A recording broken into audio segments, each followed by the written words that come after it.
I love my morning coffee, but sometimes the crash hits harder than the caffeine. That's when I switch to Everyday Dose, coffee with benefits.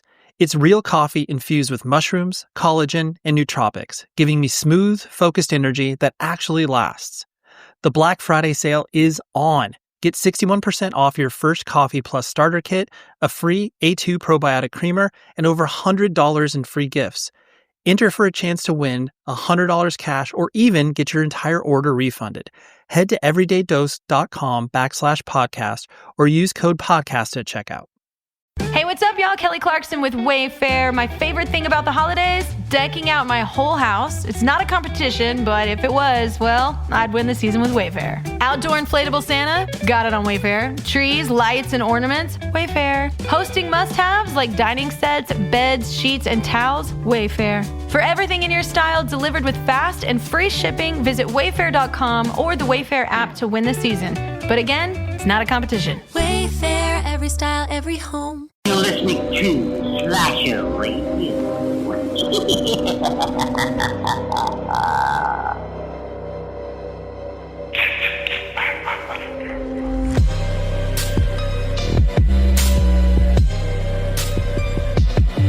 Mathieu, how you doing? I'm not too bad. Thank you very much. Yeah, it's a pretty good day. It's busy, but I mean that's life. Yes, So, yeah, but busy is good. Yeah. What do you want to talk about today? Everything. Sure. Since the last time we talked, you guys have the amount of stuff you guys have put out is insane. I don't remember when did we speak last? Holy crap, Allie! When did we speak? Like, my memory's awful. Right I think around, it was Nick Cage right before. Yeah, Thanksgiving time, which was kind of a big deal. Yeah. A lot.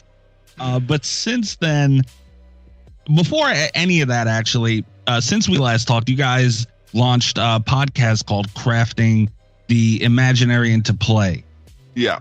So crafting the imaginary into play is sort of Behavior's motto, I guess. Ode can tell me if it's official, but I guess it's something that, as a studio, correct. It is the official motto of the studio as a whole. So Nice. For those of you who don't know, there's sort of three business units in Behaviour. There's a business unit called Behaviour Digital, which is where we make our own games. This is where we invest money into creating brand new IPs like Dead by Daylight, for instance, Meet Your Maker, Islands of Insight. All of these games come from the Behaviour Digital division. Then you have a division called Behaviour Studios, which is where we do work for hire. This has been the backbone of the company for the last 30 years. It's our bread and butter. It's how we built our reputation amongst developers and licensors and all of this for the last 30 years. And it's a division that is still doing quite a lot of business. And then there's a third one that's sort of small and weird in a good way. Ode doesn't like when I use the word weird, but I like weird. But it's called Business Solutions, and that's where we apply what we've learned making games and the tools that we developed. We apply those to things that are outside of the video game industry. For instance, we've done things to help redesign Bombardier's custom plane interface and things like that. Like all these things that we can do easily in video games, that we learned to do in video games, that we now apply to business problems. Therefore, we provide business solutions, hence the name. So yes, all of these divisions come under the umbrella of Behaviour, and all of these sort of live by the creed of crafting the imaginary. Right. Yeah. And so that podcast is actually something from Behaviour as a whole. It's our internal communications department that decided to do this. And there's been a couple of episodes so far. I was happy to be a part of one of those. And I actually had a great time just chatting with the team there and about sort of rambling about this and that. It was super fun. Nice, yeah. And are you guys is that something you're planning to continue? I've seen seasons involved because I enjoyed it very much. Of course, yeah. So there will be more episodes. I think there's already a second, maybe even a third now. It's something that's going to be ongoing, and I think it's a great way for people to get a bit of a peek behind the curtain, right? How we make those things and how we go about and what sort of business is the video game development business. Absolutely. So the community has been asking for different game modes for so long, and we finally got that with the lights out modifier, which just added a whole new play style to the game versus normal gameplay. What was the feedback like for you guys? Honestly, I thought it would be a little more intense as a reaction. Like, people loved it. Don't get me wrong. People really loved it. It was played quite extensively for a while. But then people went back after, I think, the 2/3 of the period we had it for. People went back to playing the main game mode, which, I mean, shouldn't be surprising. This is the core gameplay. It's fun. This is what people like. They like to have access to everything that they've learned to strategize with. But I really liked the lights out game mode. That being said, it's not the last time you'll see it, but it is also the very first of many. There's been quite a lot of really interesting ideas that have been discussed and tested internally. So there will be more modifiers and game modes that are going to be released in the next few months, I want to say. Okay, you kind of stole. That is great to hear. You kind of stole my next question, though.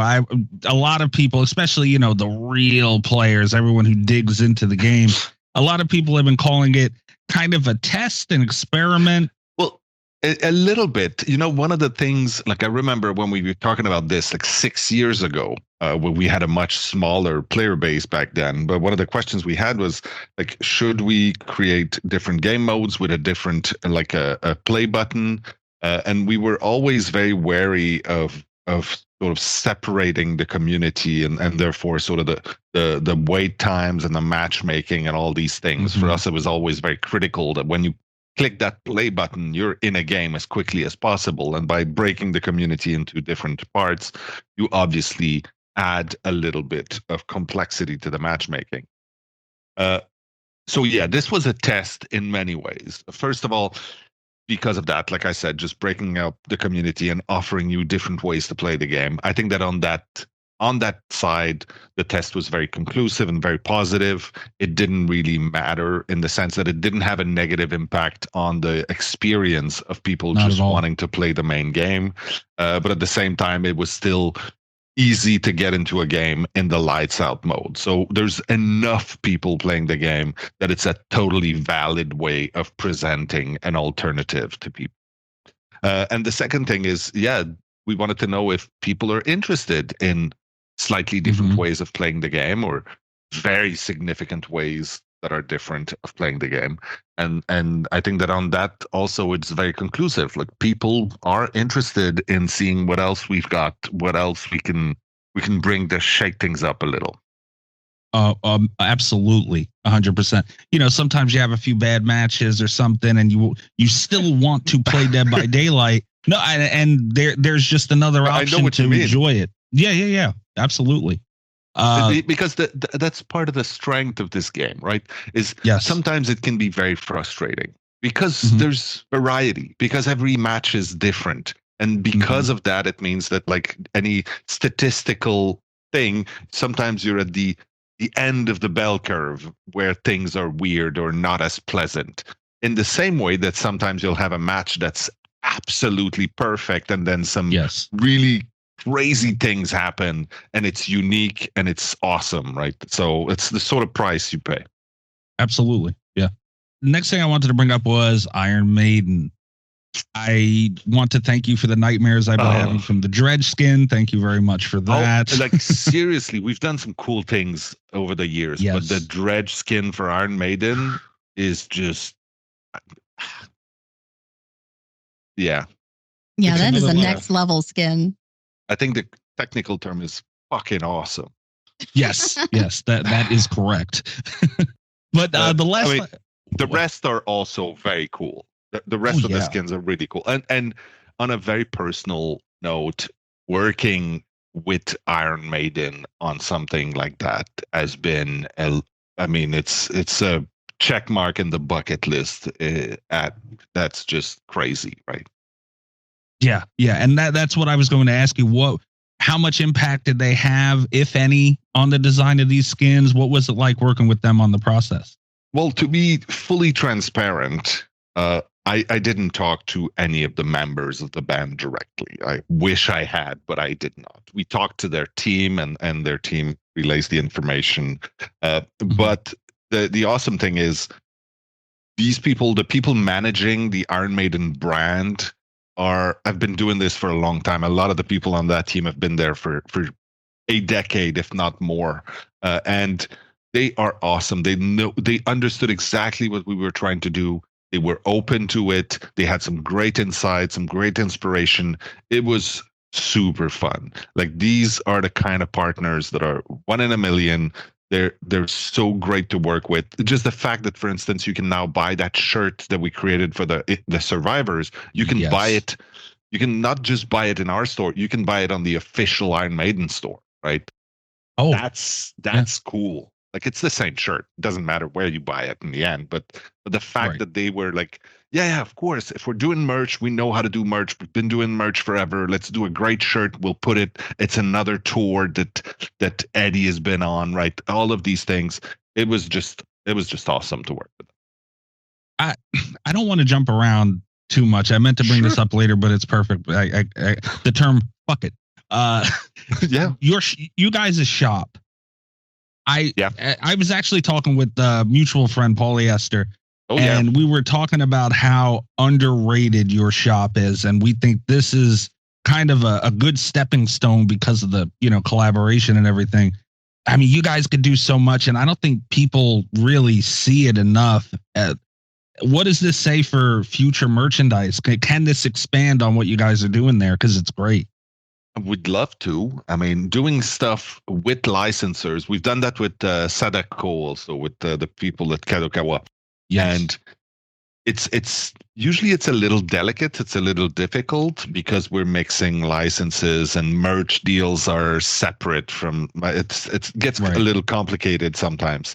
But when we do it, it's really, really cool. And as far as our shop for our own stuff is concerned, we love taking risk. We love doing some fun things and just having some just beautiful merch, but also, like, we did the body pillows for Hooked on You, and once in a while we try to do something that's a little weirder because we like it. But like, Behaviour is not a company that has been making merch, so it's not something that we're extremely savvy on, and like, we've built experience over the last few years. We've tried a few different companies, like agencies that manage your merch for you and manage the relationships over there, but we've never found one that really got us and our tone and what we wanted. So we decided to do it internally instead, and it's a lot of work. And also it means that there's a few things that we won't do because for instance, we don't have a warehouse where we keep inventory, right? So there's a few different. We work within limitations with the merch, but because we do it internally and we own it, it means that we can do some crazy things once in a while.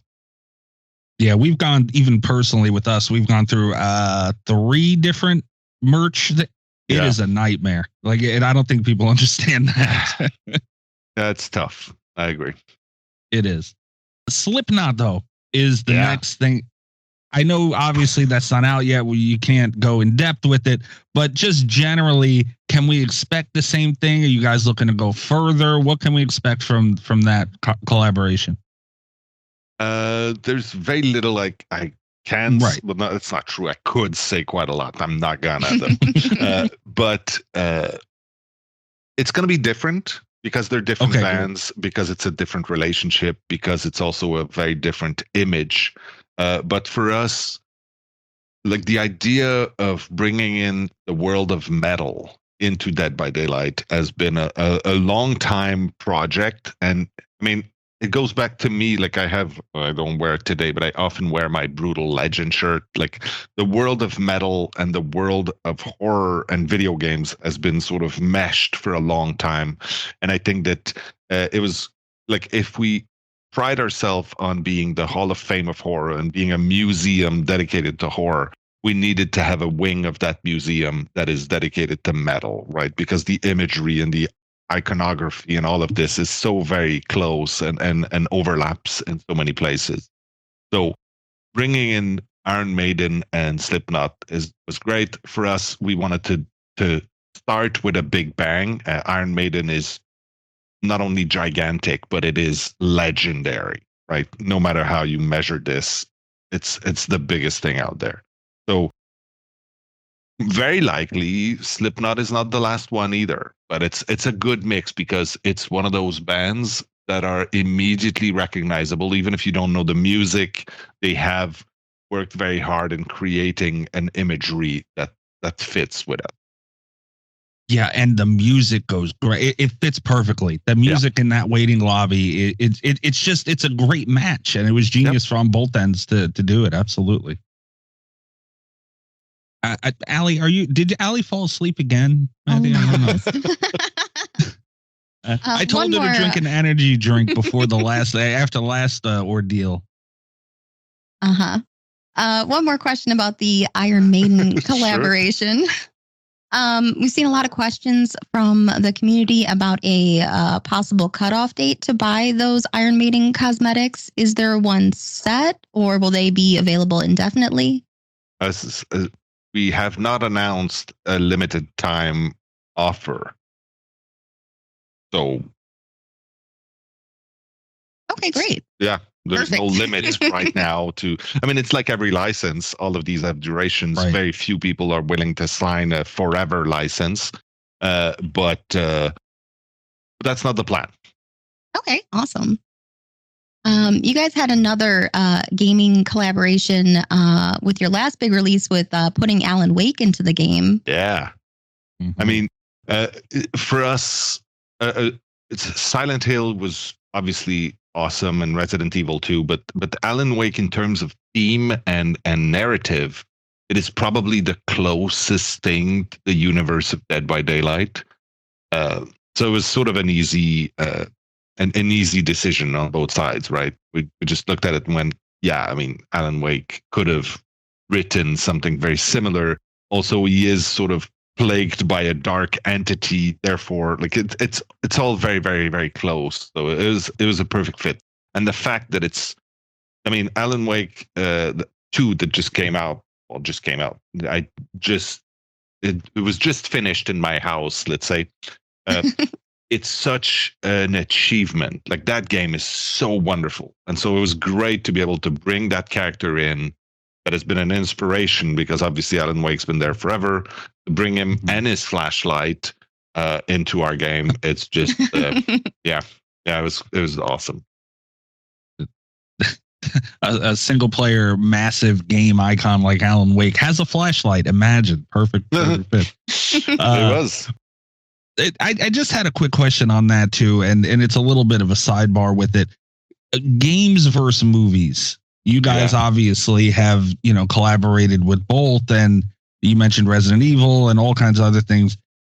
I'm sure they both present their challenges and their benefits. What do you have most fun with personally?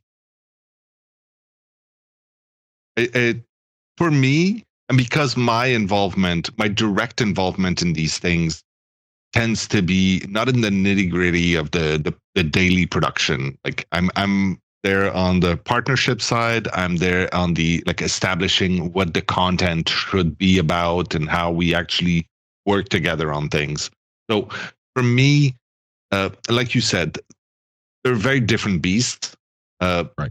The advantages of games is that people understand exactly the language they speak, and not just the language, but the fact that when you make video games, you have different.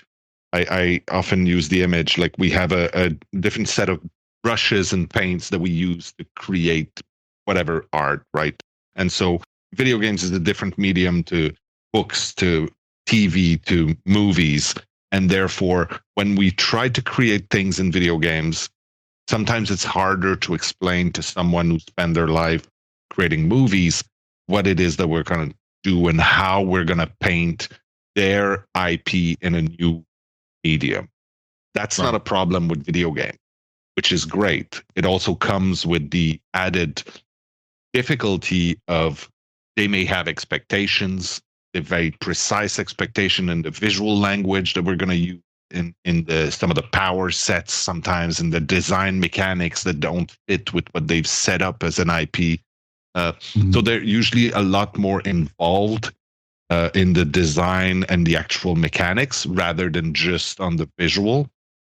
So there's good things and bad things on both sides.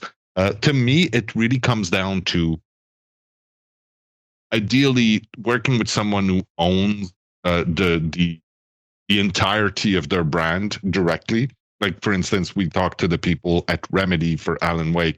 They own their thing. They wrote the story. They can decide what is canon, what isn't. They can change things. They can explain why things, as opposed to, in some instances, we deal with someone who manages a catalog of licenses for old movies.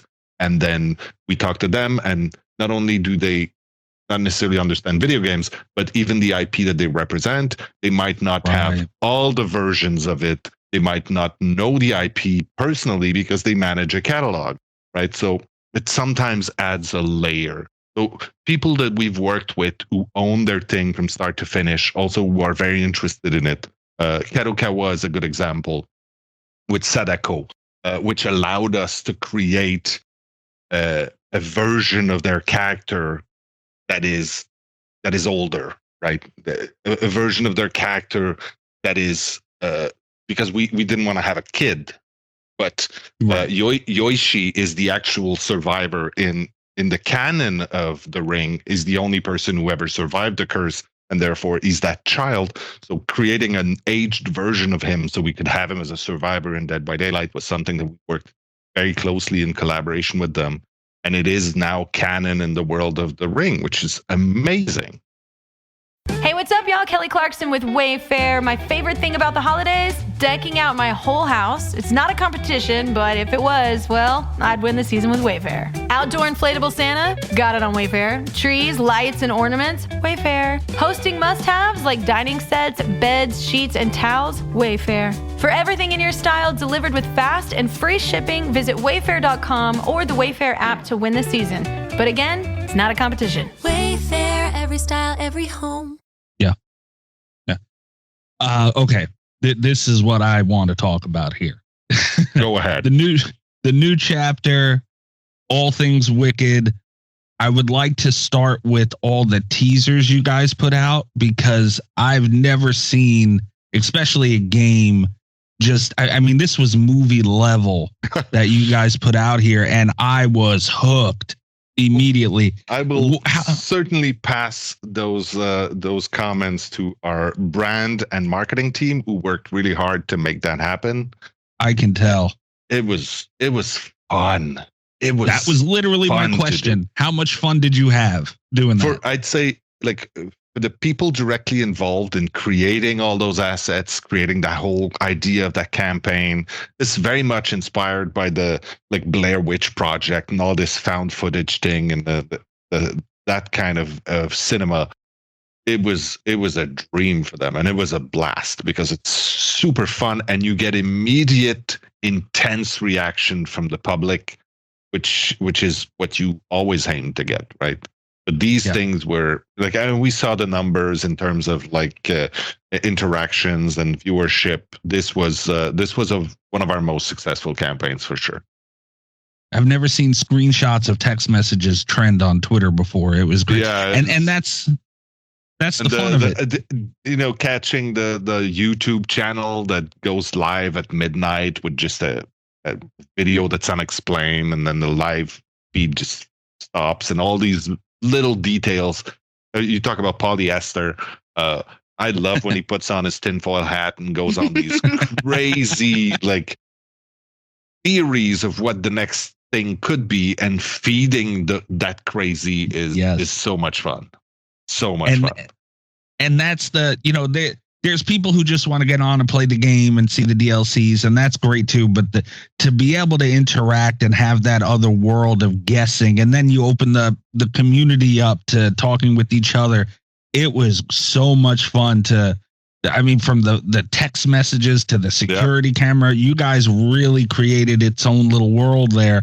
And it was funny because I was talking, Allie and I, with a few of our friends, and just talking about Dead by Daylight and the what ifs.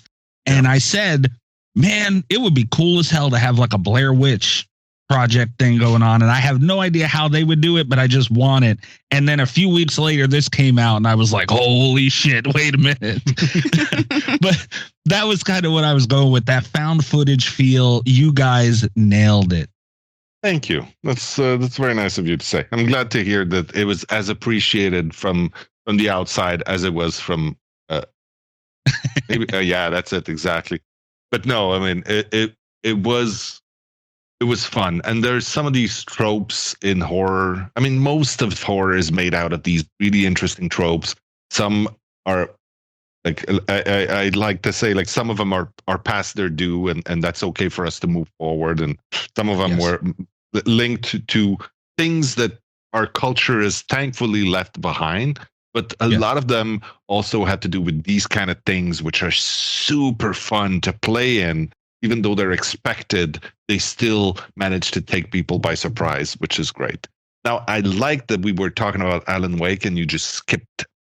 You blasted by the details of Alien and Chucky, which are just, almost. Well, we talked about that last time. I mean, I'll talk about that Alien and Chucky release. I've gone on rants and about, I mean, just true to form. And this is the beauty of Dead by Daylight to me. Like, bare bones, my favorite thing is the capturing of, you don't just throw it in there and leave it as is. And the way you guys have been able to expand on what you can do, and we got into it a little last time with Alien, you're really able to capture the movie feel now.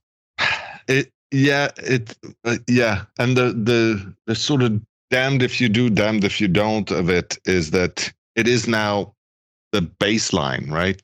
That's the bare minimum of what an integration should be now, which is, it's a tough act to follow for sure.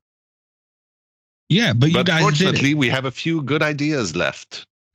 and the challenge of getting it to function in the game, because I'm sure you could make cutscenes of Chucky and the Xenomorph all day long, but you have to make it function. And so many people were screaming at you guys about Chucky.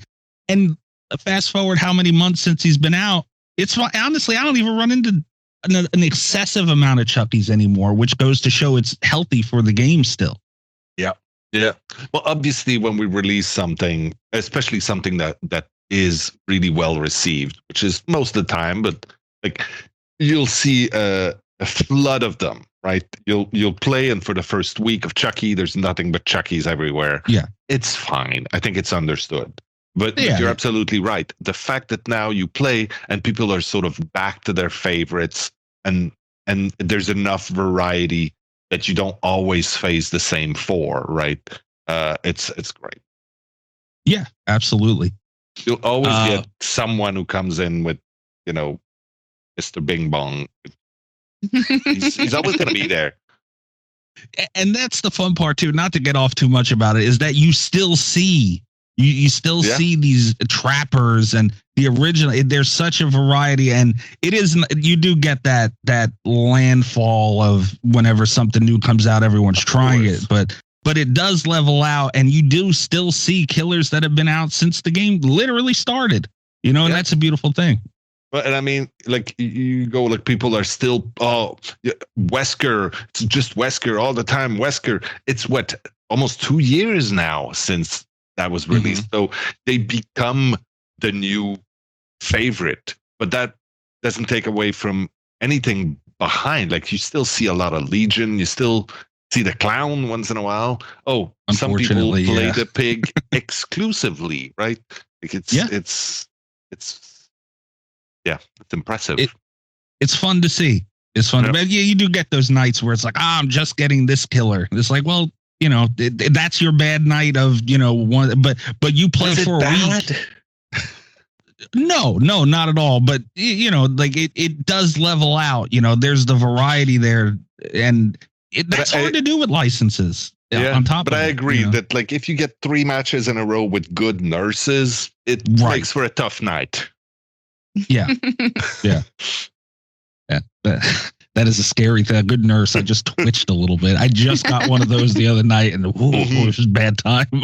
See, I could never really master that character, but I still think today that it's one of those really impressive ones. When you see someone that's really good as the nurse, it's just so you feel that sort of hopelessness, the sinking feeling, which is great.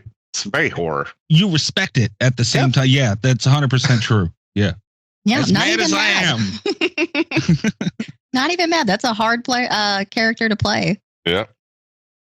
And the next thing for the new chapter, though, is Sable. I don't appreciate that you guys left the wedding ring off from me and her, because that is now officially my wife. I don't know if you were aware, Matthew. I was not aware. Nobody told me about that. Okay. Her appearance is incredible. She has been the reception for her has been insane that I've seen. Very popular, and I'm part of it. What was the inspiration behind her? Because she's, the relationship with her and Michaela in the lore, sure, but she's even so much more different than Michaela.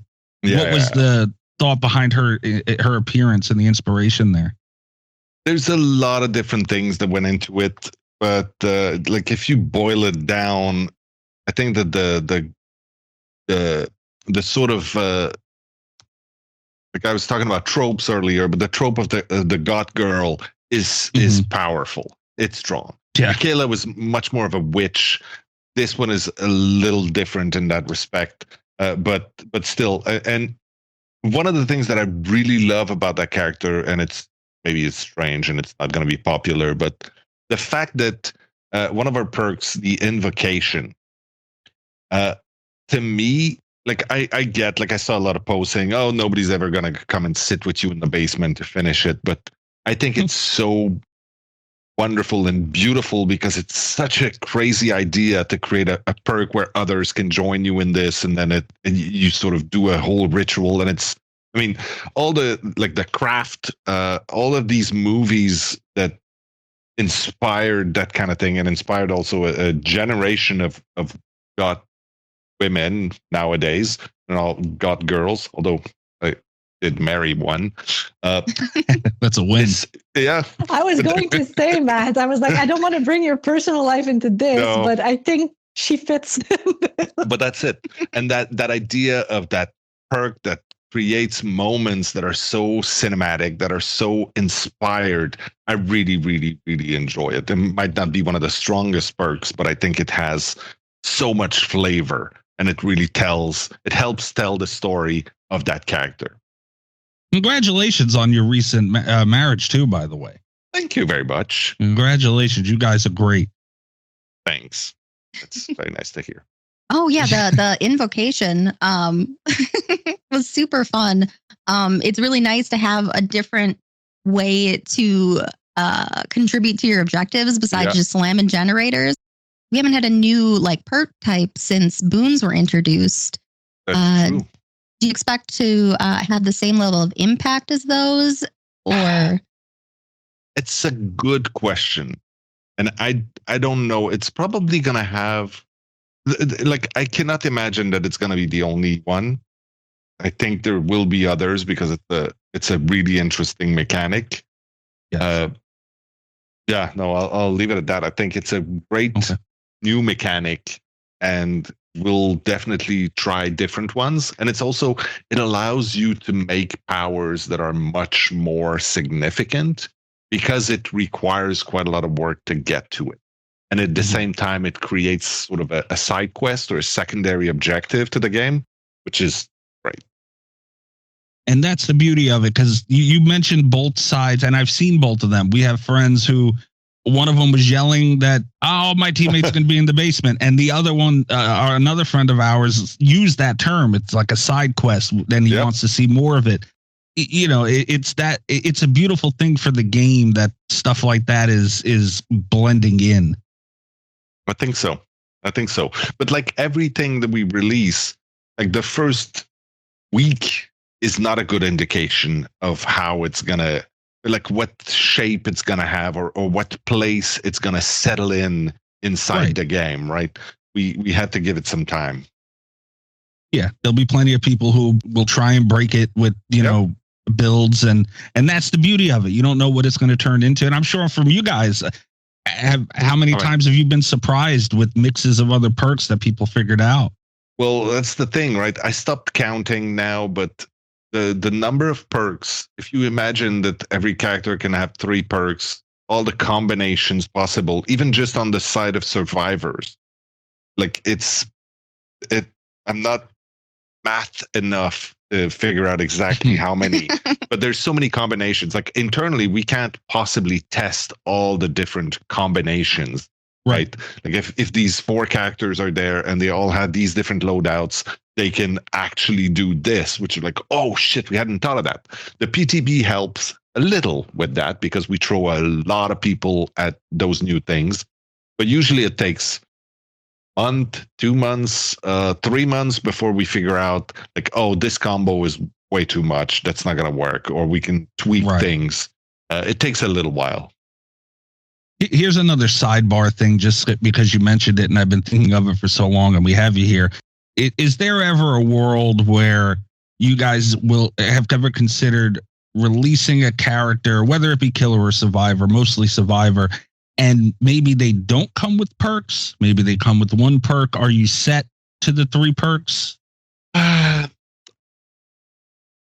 I think we're set in this, but we've changed the rules and we've broken most of the rules that we've done every single time we release something new, which is kind of the point. Right.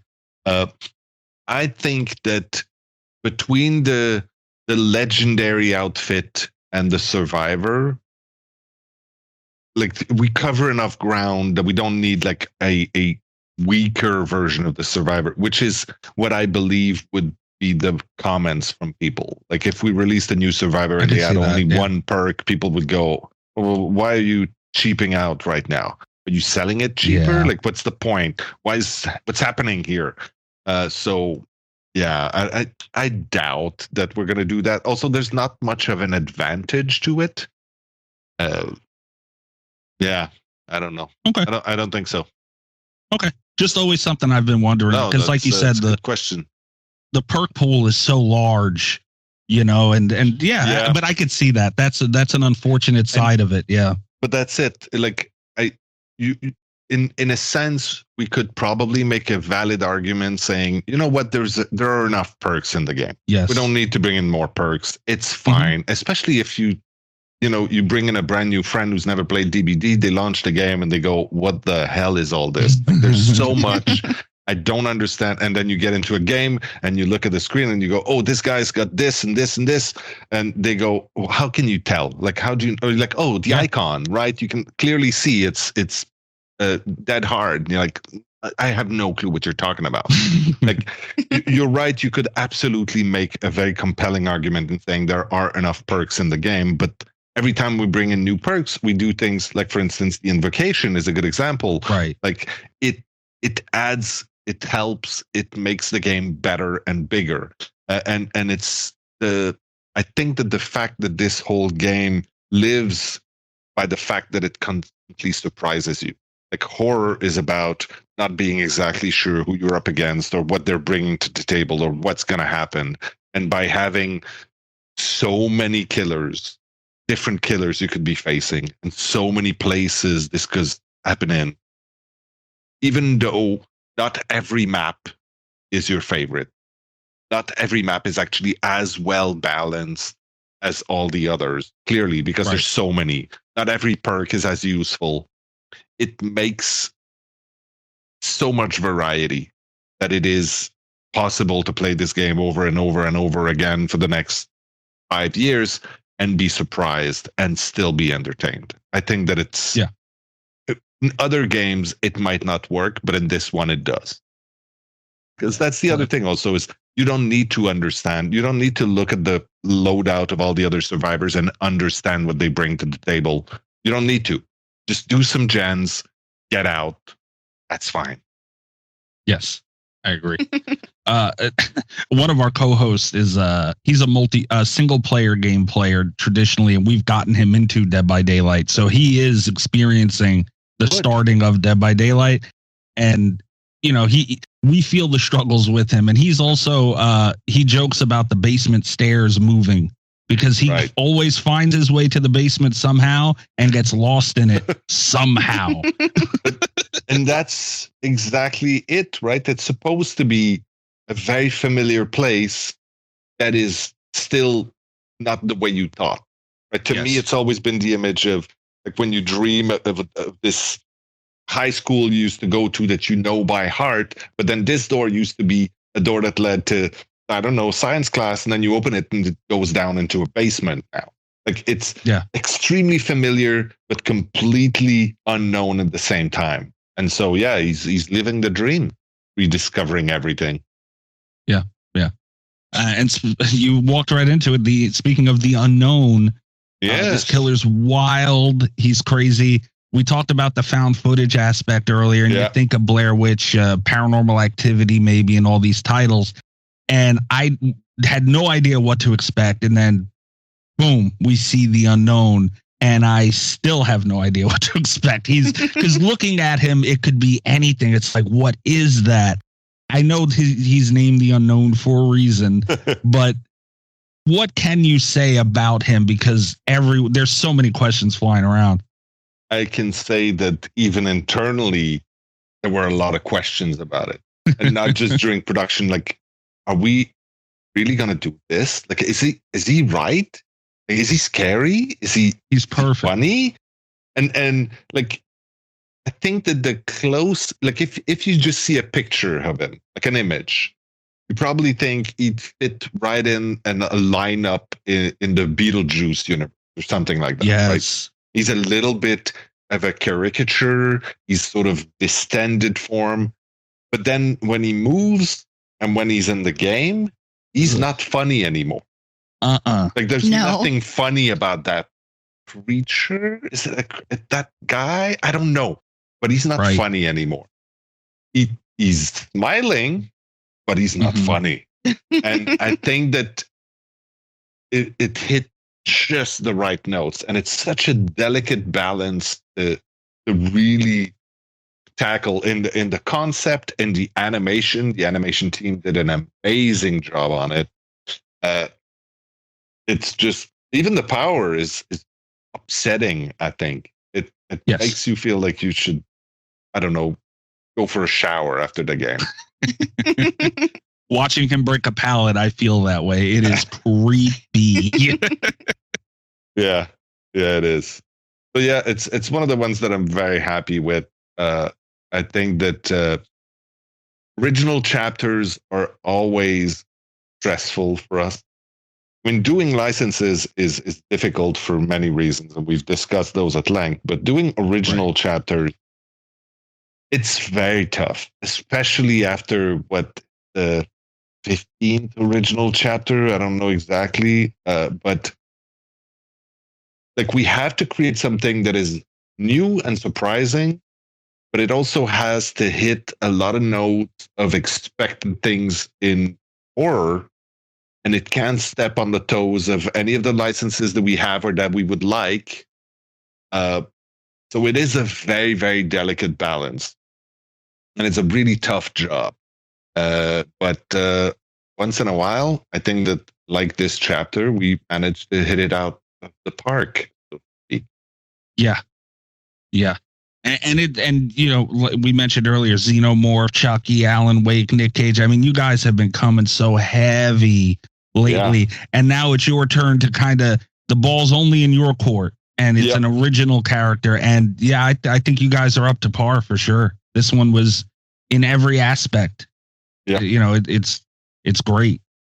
Another, probably even more than my wife Sable, my favorite part of this release is the map, honestly. And obviously I'm a movie guy, but and it's a movie theater, but even past that, the arcade, the functionality of the map, side-by-side palettes, holy shit.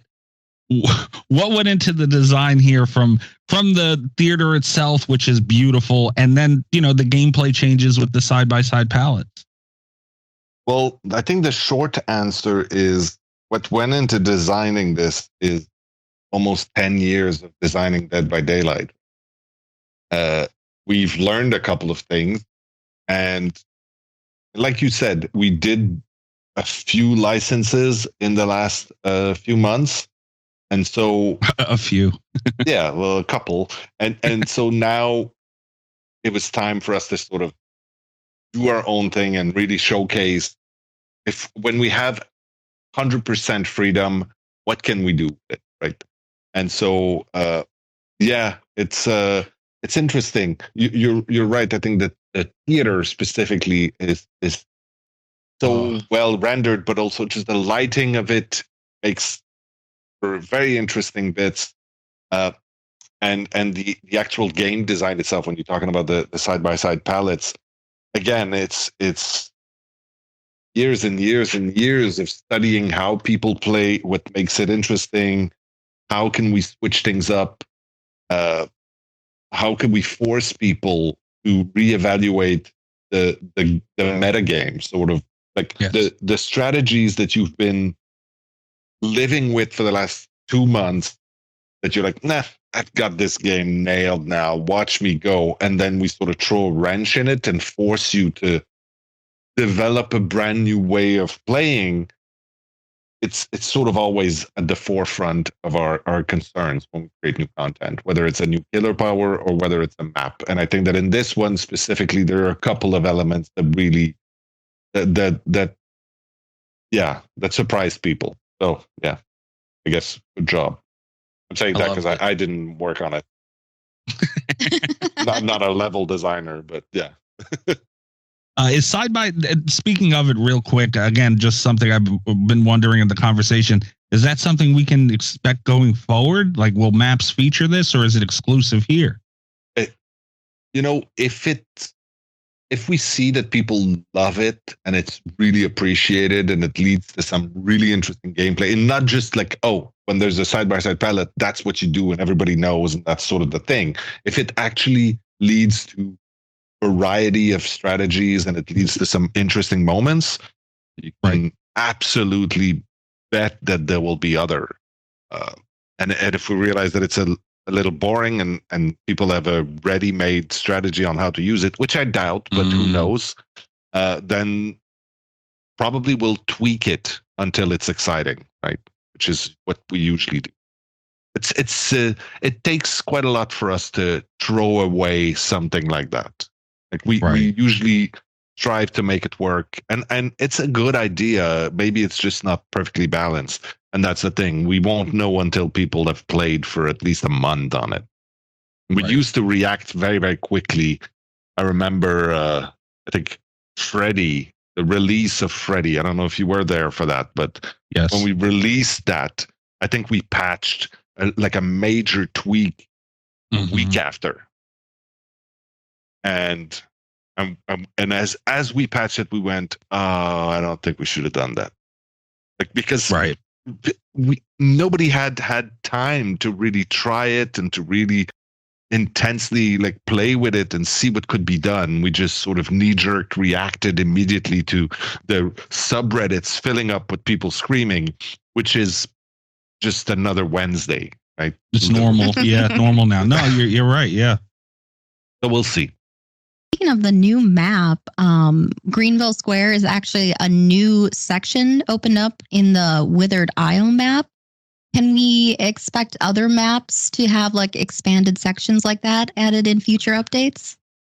I don't want to say anything too stupid, but I believe so. Nice. Yeah, and that's a slippery terrain for me to get on, but I believe so. Okay, that's nice to hear that it's at least a thought, though, because people's favorite maps, and it's just redoing them without reworking them. kind of. Yeah, and also, I mean, on a purely production side, it's not as difficult to create a variation in an existing map than it is to create a brand new map with a brand new setup and all new assets, right? So yeah, it's an idea that the producer likes for sure. Yeah. Okay, here's where I try and get you in a little bit of trouble, because I know it's something you can't talk about, but I have to ask. Obviously, the movie is still highly anticipated. I constantly see people talking about it. Jason Blum kind of spiked the charts a little bit recently, where he said that you guys are still looking for a writer, still looking for a director. That was the you status. Looking for a job? Yes. Million of ideas for this. Yes, I am. But he said, he said that recently. And last time we spoke, that's kind of where it was left off. Yeah. I want to ask you if there's any update in this, but obviously I know that's a delicate thing. Public update. Right. Okay. We are still all, and I say all of us, is like me and my boss and a couple of other people at Behaviour, and then Jason Blum and his team and a few other people at Atomic Monsters. Right. All of these people are still actively pursuing this project right now. And the goal is still to be able to, as quickly as we can, announce a writer or director or writer-director or whatever to just tell people this is happening and this is who is going to be spearheading the project. So, yeah, hopefully we have an announcement to make soon. Well, I know this is, obviously just me, but to counteract your Wednesday Reddit screaming matches a little bit, I don't know why people are getting so mad at this. To rush into anything just to have an announcement and get things started with movies is never the answer. And I applaud you guys for trying to make it right and wait till everything's perfect, because that's the way you need to do it. And, I don't know why people are so mad about it, honestly. Well, yeah. Well, on the one side, it's like I was talking about the merch earlier. We are not a company that makes movies. So it is a world that we are not very familiar with. So we have a lot to learn. Fortunately, we have managed to find a great partner in Blumhouse. They know how to make movies for sure. And they certainly know how to make horror movies. So it's absolutely a good fit in that. And we trust them wholeheartedly. There's one thing, like this could turn into many, many different things, that project. But there is one thing for sure. We will never allow a bad Dead by Daylight movie to release. Nice. We'd much rather scrap it and not have a movie than have something that's not great. There you go. Yeah, and that's the answer. That's 100, especially with how much you guys have to offer for a movie franchise. I think there's quite a lot to do there. There's a lot of really cool stories to tell. I mean, even doing the comic book run, I don't know if you've had a chance to read the comic book run. I liked it quite a lot, and doing that experience was super fun because it's, like I said, it's another completely different medium to tell our stories, and it was a great learning experience for us. And it's not the end. Like that run worked really, really well with Titan Comics, and comics are a great way to tell stories. So we'll most likely have more. Nice. That's good to hear as well. One more question I had based on, to regards to the movie. And this is kind of just to maybe put something to rest, because so many people, since this movie was announced, your partnership with Blumhouse, Atomic, a lot of people have been asking, and this is going to influence future DLCs for the game, like Blumhouse has an unlimited, Megan, Insidious, and then go on forever. Does that partnership with the movie, can it influence? Does it have any legs for influencing and creating groundwork for DLC content in the future?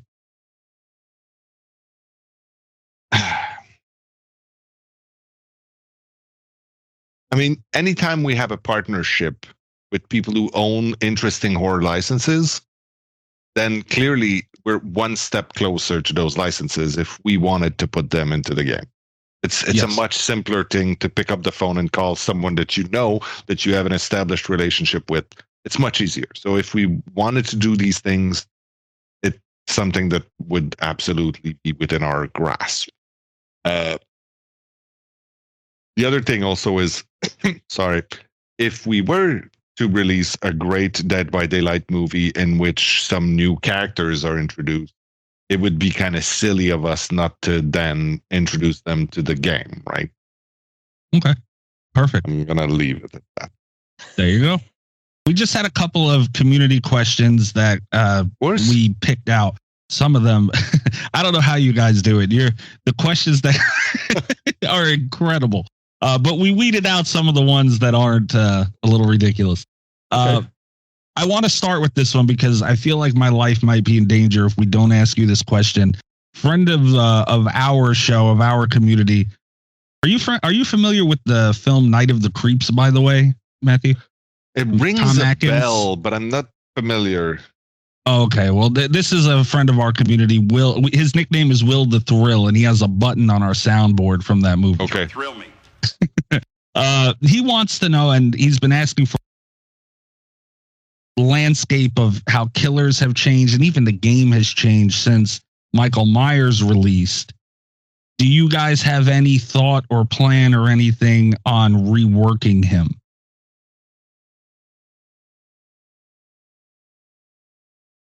Pass. Okay, fair enough. Polyester is coming up again.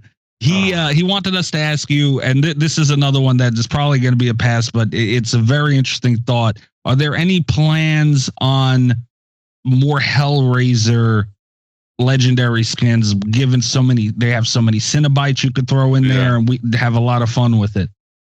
There's no plans today. Okay. And also, I would be remiss if I didn't. One of my favorite things in the world is Paulie going off on Dino Dweet's tail.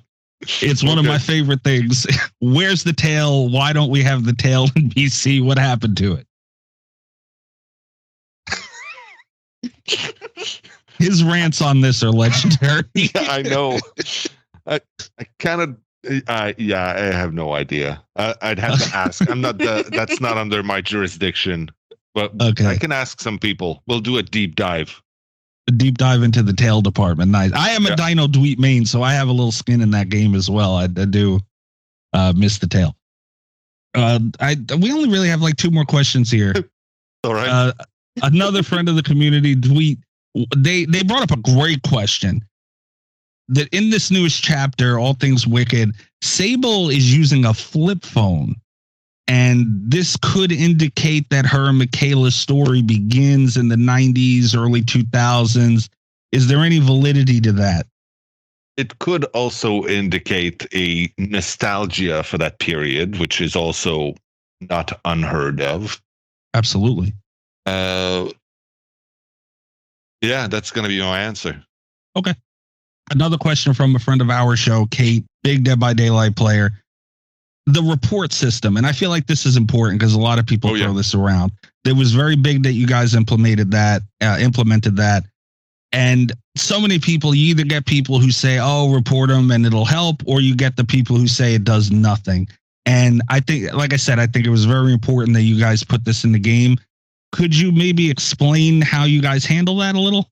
I wish, but this is a question for our player experience team. I don't want to say anything stupid. What I can say with absolute certainty, though, it does actually have an impact. It does matter quite a lot to report people.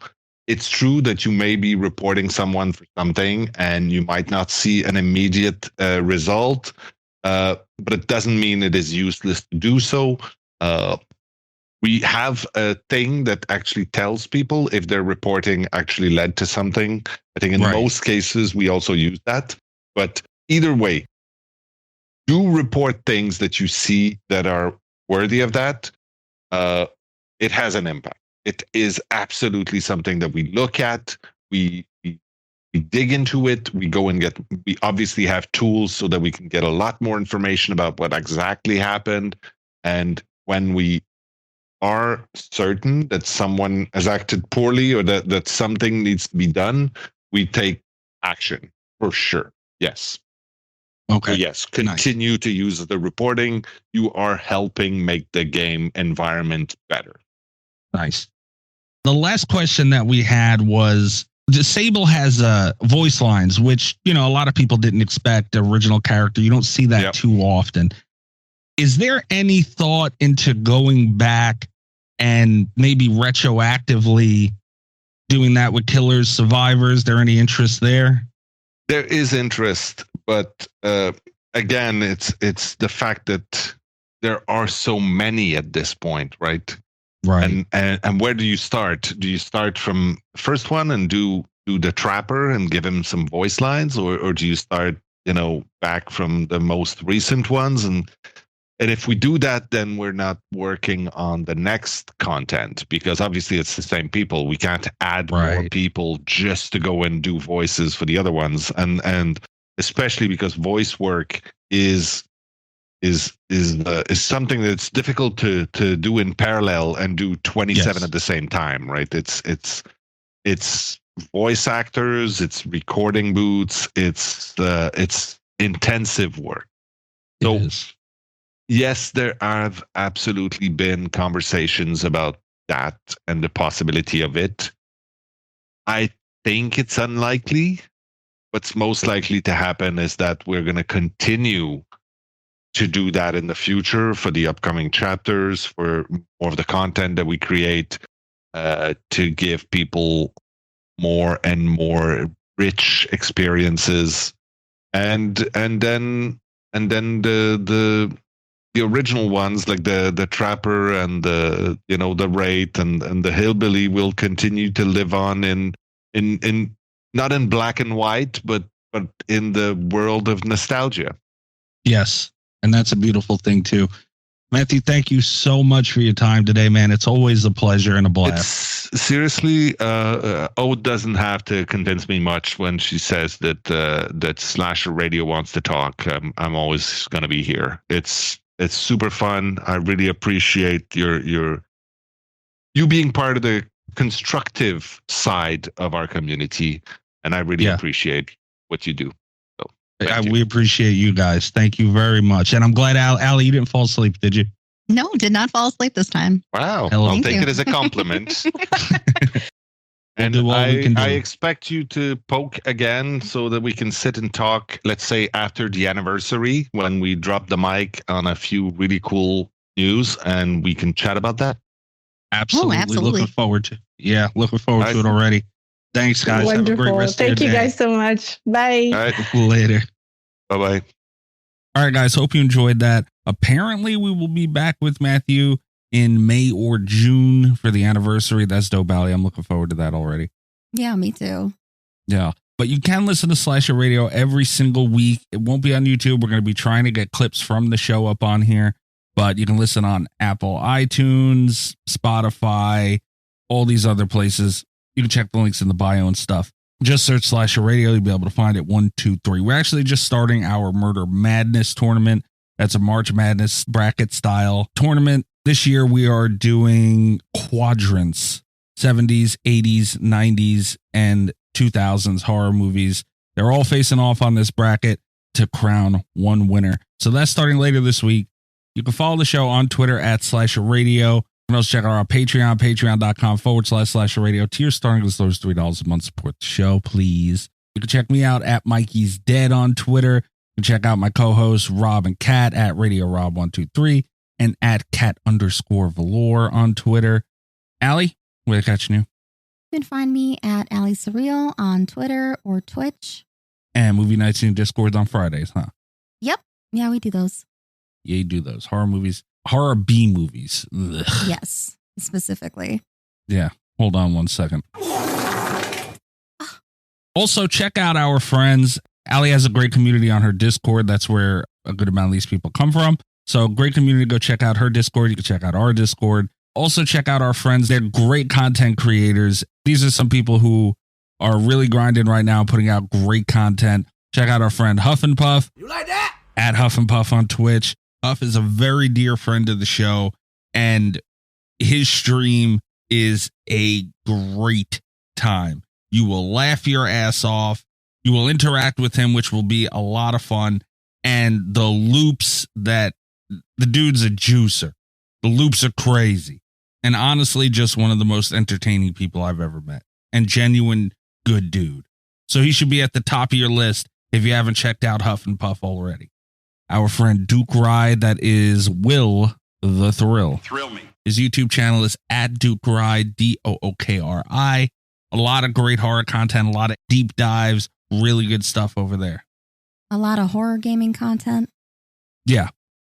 Another, I guess, friend of the show. You can find her on Twitch at its_Kate11. She puts in a lot of DBD time on Twitch, so make sure you go follow her, check her out. She also has a redeem on her channel called Hands Off, where she has to take her hands off of her keyboard immediately for 10 seconds. And if you time that sumbitch just right, you're going to have yourself a good time. So head over, go tell Kate I said she sucks, and be sure to use that Hands Off channel point redeem and tell her it was from me. I'd appreciate that a lot. Crescent Dude, our friend Cressy. Everybody loves Cressy. Everybody love Cressy. Everybody love Cressy. Crescent Dude 85 on Twitch. Another friend of the show, Straying Bats. You can check them out on Twitch. And Somber OW. These guys always help throughout the process. They just show so much support and friendship above all else. And their communities are great. Their content is great. We wouldn't be telling you guys checking it out if it wasn't. All these people work really hard. They have a lot of passion for what they do. They put a lot of work into what they do. Highly entertaining, highly insightful, and just a lot of stuff you guys need to keep on your radar. So be sure to check them out. Also, Alley Stream is great. Dead by Daylight streamer for a long time. I like to call her the encyclopedia of Dead by Daylight. And you're just never going to get the experience of Dead by Daylight that you get on one of Alley's streams. You have to see it for yourself. So definitely do not forget to check out at Alley Surreal on Twitch. So if you find a little time, be sure to check them out. Also, big thanks to Polyester and Schmuckles for all their support. Everybody knows about them, but their support to us means a lot. Also, Dweet on Twitter, DVVEET. They always show us a lot of support as well. I don't appreciate Polly bullying me, though. Well, I appreciate Polly bullying you immensely. Yeah, that Paulie, keep that up for sure. This is supposed to be a quick outro, but Paulie, I just want you to know, because I know that you're listening, you have a button on my soundboard. Don't you have an interview to fall asleep during again? Wait a minute. God damn it. That didn't actually happen, though, right? Yeah, right. It did. It did. It did not. While we're bullying Allie, Schmuckles has one too. It's the girl who fell asleep on Mathieu Cote. No way. God damn it. No way. But yeah, their support means the world to us, and they're great content creators, and just to share the space, and especially talking about the same game, is really dope for us. Even Otstarva, he shouted us out a little bit in one of his videos, so that was really cool of him as well. But keep up with Slasher Radio on all our platforms. If you're a horror fan, this is the show for you. Until we do this again in May or June. Good night from Slasher Radio. Heidi ho. Heidi ho. All the best with Slasher Radio podcast.